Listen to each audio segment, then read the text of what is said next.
We're joined now by our own mover and shaker, Harvard economist Martin Feldstein. He says that Europe could take a page from the U.S. in trying to deal with its own debt crisis.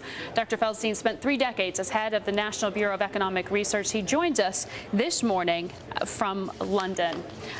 Good afternoon to you, sir. As it stands right now, do you think this European rescue package has a good chance at success?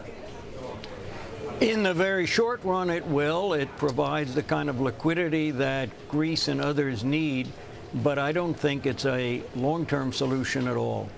Why do you think that the U.S. model of how the states interact with the federal government should be the model for how the Eurozone structures itself? Well, there is a similarity. The problem that the Eurozone countries have is that they have a single currency. The U.S. states also have a single currency.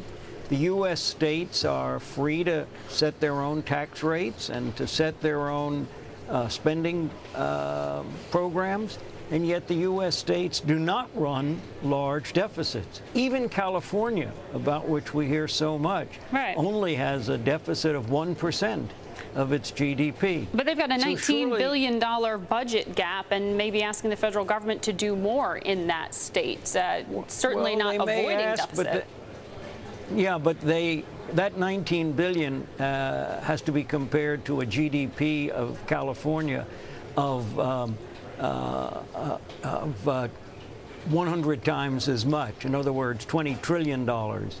So there's no reason why, $2 trillion. So the deficit in the European countries is 7% of their GDPs. In Greece, it's more than 10%. By comparison, California has only 1%.